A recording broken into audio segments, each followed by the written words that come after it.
Hi everyone. Before you book that family trip to Europe, let me help you avoid 5 mistakes that can completely change your vacation. Hi, I'm Anna from The Great Escape Plan. My husband and I have traveled Europe with our kids for more than 14 years, and during that time, we have visited numerous countries. We've learned a lot of lessons along the way, the hard way, of course, and discovered that sometimes the biggest mistakes become your biggest teachers. Today, I'm sharing 5 of the biggest mistakes that I see families make, including ours. Let's jump in. But first, please subscribe to our channel so I can keep sharing videos just like this. And I'll even share a bonus tip at the end of this video on what I think is the most important thing to pack when traveling overseas with kids. Speaking of packing, mistake number 5 is overpacking. I think almost every traveler has been guilty of this one, but it's not something you want to do when you're traveling with kids, especially in Europe. I made this mistake when we first took our big trip in 2012 with our daughter Sophia, who was a baby at the time. And we basically packed a lot of stuff, an entire suitcase I actually filled with diapers because I wasn't convinced that I was going to be able to find the exact diapers that we used. Guess what? I was so wrong, and we had to carry that luggage everywhere. Overpacking puts a lot of stress on families, whether it's you or even your children who pack too much. It will make you absolutely miserable having to carry it all, especially when people get tired. I literally count out how many outfits we need for our trip. Also, you will also find that some taxi cab drivers will not take you somewhere if you have too much luggage, especially traveling with kids. They'll insist that you actually wait for a van to arrive, which will cost you a lot more money. Trust me, if there is something you end up needing, you can actually go to a grocery store there and get whatever you need. They have just about everything that we've got, and usually it's actually cheaper in Europe. We pack light with just 1 suitcase per person, but I will tell you a tip is that we always put an empty duffel bag inside each suitcase so that we can bring souvenirs back with us. And if I check luggage instead of doing a carry-on, I will always, have an outfit for myself and underwear for me and the kids in a backpack, and I have my husband do the same so that if that checked luggage gets lost, then we have an outfit for a day until the luggage can be found. Okay, another overpacking problem is shoes. I bring comfortable walking shoes and 1 nice pair of flat sandals to go to dinner. That's it. Trust me, you do not need more than 2 pairs of shoes when you're in Europe, and you definitely don't need heels there. I know I'm talking about overpacking a lot, but you'll save yourself a lot of stress and your back will thank you too. And if you still aren't convinced, another reason not to overpack is that the airlines in Europe often have stricter rules on the weight of luggage, and they will charge you, believe me. So weigh it and save yourself the headache altogether. Mistake number 4 is waiting too long to book big attractions. One of the biggest surprises for first-time visitors to Europe is just how quickly tickets sell out. Places, for example, like the Eiffel Tower, the Louvre, the Colosseum, and La Sagrada Família, and many other famous attractions, they sell out months in advance. Imagine traveling all the way to Paris only to discover you can't go up the Eiffel Tower because tickets are gone. That's heartbreaking, not only for you, but also for your kids, and completely avoidable. My advice is simple.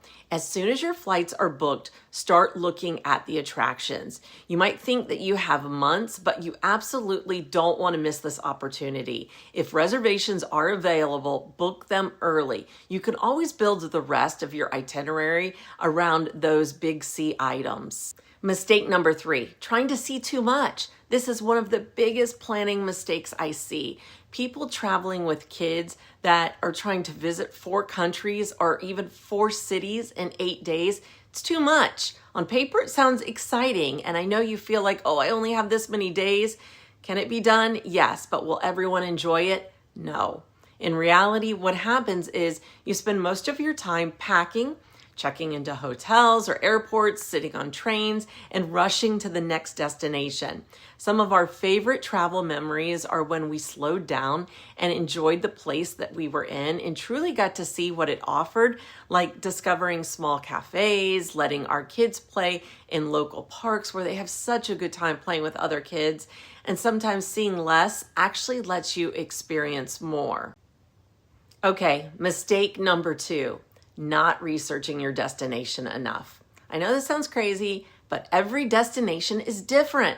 The biggest mistake is assuming that every city works the same way and thinking, I'll just show up there and have a great time. I research where we are going so much that when we arrive, it already feels like a place that I know. Now, how to do it? It's so simple. Google things like, what are the hidden gems in that city? What are the best desserts or pastries to try? The best places to stay in that city with kids? What are the best kid activities to do there? What are the safest neighborhoods to walk around? Then I actually go on YouTube and I do the same thing. I just start searching things to actually see videos that are made about the destination so I can get familiar with it.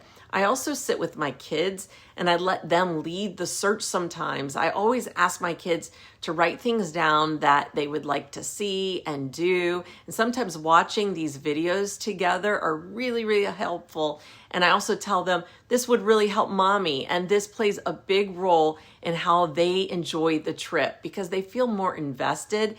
It's also things that they want to do, not just a trip planned by the adults. So research can completely change your experience and your kids' experience. So I highly recommend to do as much as possible.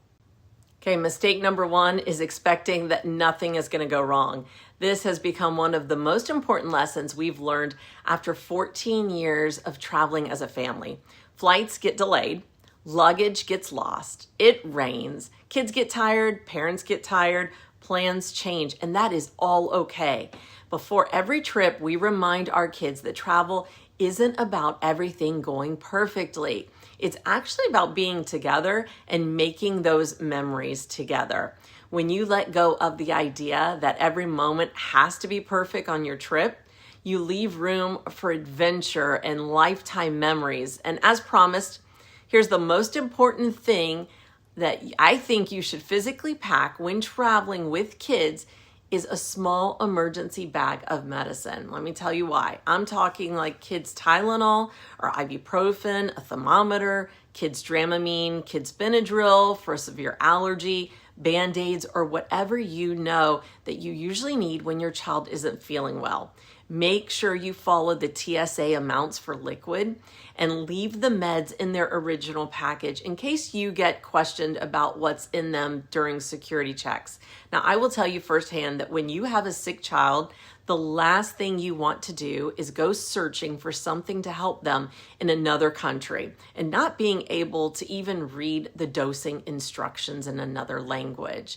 This is super important. The reason it's so important is you will not find a lot of these over-the-counter meds in a grocery store in Europe like you do in the US. You actually usually have to find a European pharmacy, which they are fantastic and very helpful, but the names of the meds are not usually the same names, and the dosing isn't the same. So just to give you an example, one time I had the flu in Florence and then my daughter got it from me and I had to go in search of a pharmacy. I even one time had to do a video call with my daughter's pediatrician on one of our trips when my daughter wasn't feeling so well. She was young. And don't feel bad asking your pediatrician if she would take the call if needed. But again, that small bag of meds may save you from a big headache. And that would be my number 1 travel tip of packing something. So what's one mistake that you thought taught you an important lesson when you were traveling? Leave it in the comments below. You might help another family have an even better trip. And if you enjoyed this video, be sure to subscribe to The Great Escape Plan for real travel tips from a real traveling family.